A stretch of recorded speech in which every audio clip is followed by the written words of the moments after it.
of yesteryear. Now, today I want to speak about another great rabbi.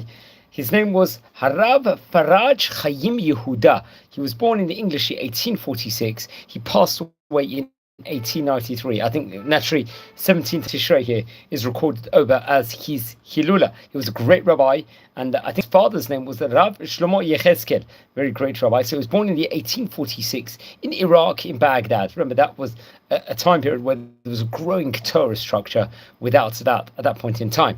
But Baghdad, Katav et Chibura Rishon Mesechet Oel Moed. He would write a Torah colossal work called the Masechet, the Tractate Ohel Moed, Ala Mekadesh V'Kedam. This was a very, very interesting. It goes on to say, V'chen bana degem shel hamikdash v'kelav, respectively, with regards to, I'd assume, the Beit HaMikdash. Hachibur lo nitfas v'avad lanu. Apparently, it was not printed at any stage in time, and it would get lost. And then I think eventually he would actually go on to make Aliyah and move to the land of Israel and settle in Jerusalem over there.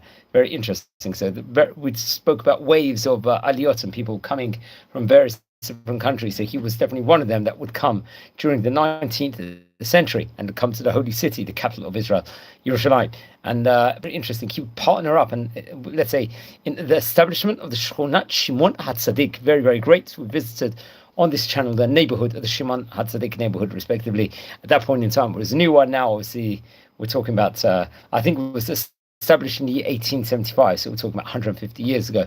And I think that was very much through the Sephardic committee at that point in time. Remember, we've spoken about the Sephardic committee or a community committee on this series on various occasions before. Now, it's actually interesting. In the year 1882, Rabbi Farage would end up going as a shlichut, would travel to India, I believe, Lahodu, Kidei, I think, to gather money with regards to the establishment of a synagogue inside the Shimon HaTzadik neighborhood. Very interesting. So where would he go? He'd actually report over, travel to Bombay, I believe, if I'm not mistaken. And I think at that point in time, he would actually be writing the Torah work, Ya'arat Hadvash.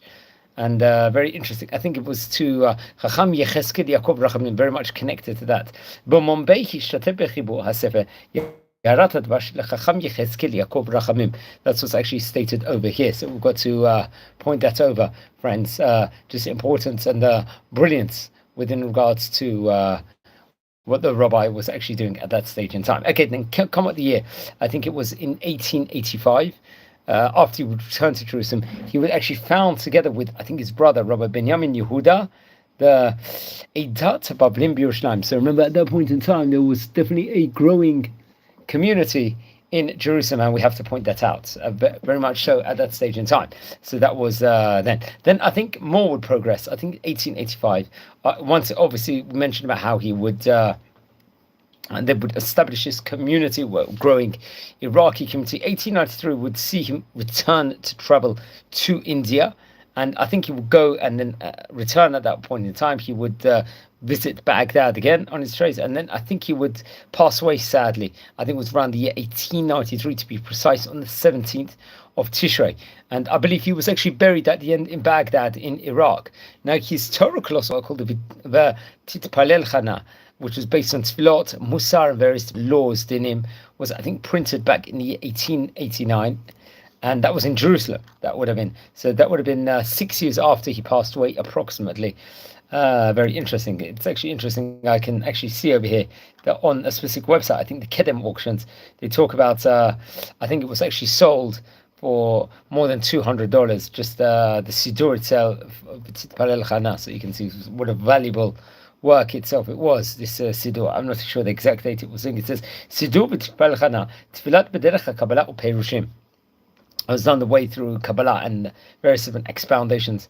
Me'et Rabbi Farage Haim Yehuda, Chelek Rishon Yerushalayim, just confirming it was in the year 1889, this according to Kedem auctions. Hikdasha b'ktav yad v'chatzima ha-mechaber talking about how I think Rabbi Farage Haim would, Shlomo Yechezkel would do it. Yeah, very, very interesting. And you can actually, I'm actually just looking at the picture of this Torah, very, very important book in of itself. So that's got to be stressed and labored over. Also, that's one thing I have to say on the outset. Let's explore a few of the highlights from the famous book also, because I think that's also very, very much important to look at it.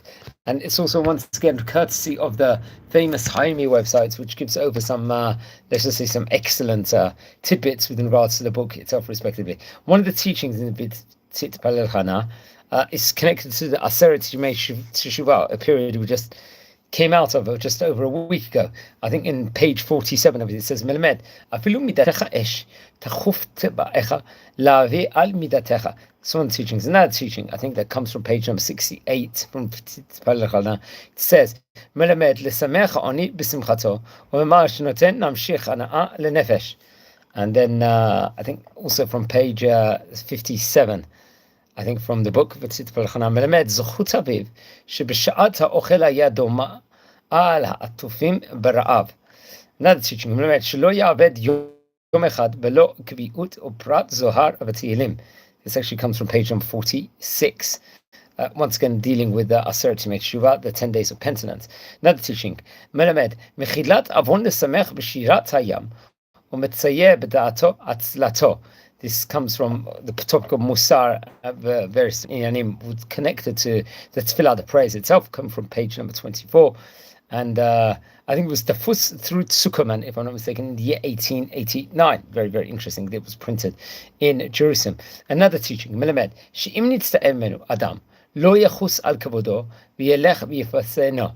This actually comes from, once again, the Palel Chana, from page number 34. Amud Bet. Another teaching, the last teaching, we're just going to state over here.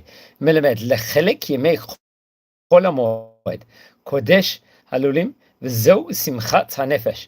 This very much is, I think, featured in page number 70, and it's talking about the mitzvot of Sukkah. And we happen to be in Sukkot at the moment here at the time of recording. So a nice teaching to state. Oh, well, actually, we'll maybe just learn this teaching, which the Haim website expounds on. As I said before, it says, Melamed lechelek yemei chol hamoed kodesh halulim v'zeu simchat nefesh. So it says here, Rabbi Yeshua omer, chelkehu atzim lachila v'shtiya v'chatziv lebeit hamidrash v'yechelek hayamim ha'elu b'tfilat l'torah lo davka yismach v'yagil b'achila v'shtiya v'tanug v'tiyul וכיוצא אלה יקיים מאמרים רבותינו זיכרונם לברכה חציב לכם וחציב לבית המדרש וזהו שמחת הנפש. Talking about the שמחת הנפש, the joy of the soul. ולא ניתנו שבתות מימים טובים אלא לעסוק בתורה. The importance of getting these precious days of the חגים itself and the שבתות is to deal in Torah. כי כל ימיו אדם טרוד בעסקים. לכן עתה הימים הללו יהיו קודש הילולים. ופרט כשאדם בטל מעסקיו ולא נעלה מה שאמרו, האבטלה מביאה לידי שעמום וגם לידי חטא, חס ושלום. להתרחק מזה וכיוצא אין לך כי אם עסק והתורה. אשריך וטוב לך. For the importance of, during this time period, to actually delve into Torah and to be imbued in Torah studies in of itself, respectively. So very, very interesting teachings. It was a famous rabbi of his time, Rabbi Farage Haim Yehuda. So I recommend everyone to look into his books. And some various different bidding websites, I should say, in of itself, will actually talk about it. The various different Torah works that he actually gave in of itself. And if anyone is familiar with the book itself, please send me an email. It will be good to actually hear more actually from various other people's also very, very important Torah works. I really, really appreciate it. And as I said before, he was connected to Rav Shlomo Yecheskel Yehuda, I believe, happens to have been his father, if I'm not mistaken. He was born in the 1819 and he passed away in 1871. I don't think his Hilul actually is on the 22nd of Tishrei, so maybe we'll speak about him in due course. I think he was a great rabbi. He was a cousin reporter, that means Hugh himself, who we're speaking about today, was cousin of Rav Yosef Chaim Baghdad, the famous Ben Ish Chai. In of itself, he was a great rabbi of his time. He lived at the time period of, obviously, other great rabbis, Rabbi Yitzchak Farage Oplatka, Rabbi Abdallah ben Moshe Chaim, really great rabbis at that stage in time. So that was his father, I believe, was this really, really brilliant rabbi. And let's just say another word with regards to his father, because now what topic, I think he had connections to many, many of the great rabbis. I think he would actually be also well-traveled to India. He would go to Calcutta at windows of times. I think he would travel to Aram Sova and was very, very important person in in that place in of itself. I think their family itself had many properties in India and in Iraq. And there was, I think the Chesed Eli Shiva, if I'm not mistaken, was bought or connected very much in Jewish quarter of Jerusalem to that family in of itself.